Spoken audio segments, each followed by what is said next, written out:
പേര് വന്ന വഴി. ചില പഴങ്ങളുടെ ഇംഗ്ലീഷ് പേരുകൾ വന്ന വഴി കേട്ടാലോ? അലിഗേറ്റർ അല്ലേ? അലിഗേറ്റർ പിയർ എന്ന പേരിൽ അറിയപ്പെടുന്ന പഴം ഏതാണെന്നറിയോ?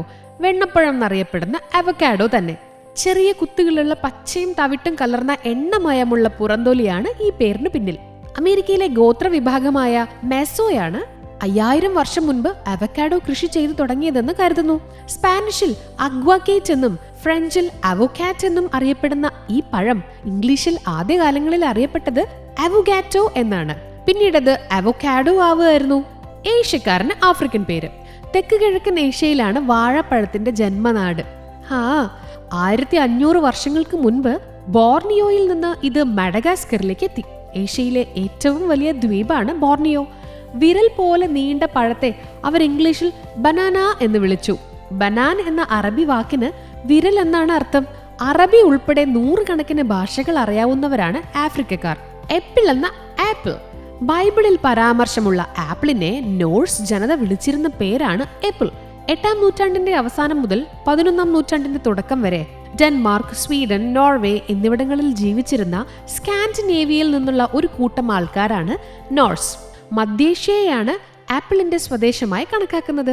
കസാക്കിസ്ഥാനിൽ അൽമ എന്നും പഴയ ജർമ്മനിയിൽ ആപ്പിൾ എന്നുമാണ് ആപ്പിൾ അറിയപ്പെട്ടിരുന്നത്. പഴയ ഇംഗ്ലീഷിൽ ഏപ്പിൾ എന്നറിയപ്പെട്ടിരുന്ന പഴം പിന്നീട് ആപ്പിളായി മാറി. സ്ട്രോയിൽ നിന്നൊരു പേര്. പുറത്ത് മുഴുവൻ വിത്തുകളുമായി പഴുത്തു നിൽക്കുന്ന സ്ട്രോബെറി. 2 കാര്യങ്ങളാണ് ഇംഗ്ലീഷുകാർ ഈ പേരിടാൻ കാരണമായിട്ട് പറയപ്പെടുന്നത്. കുത്തിവെച്ച സ്ട്രോകൾ പോലെ കുരുക്കൾ നിറച്ച പഴത്തിന് ഈ പേരിട്ടതാണെന്ന് ഒരു പക്ഷം പറയുന്നുണ്ട്.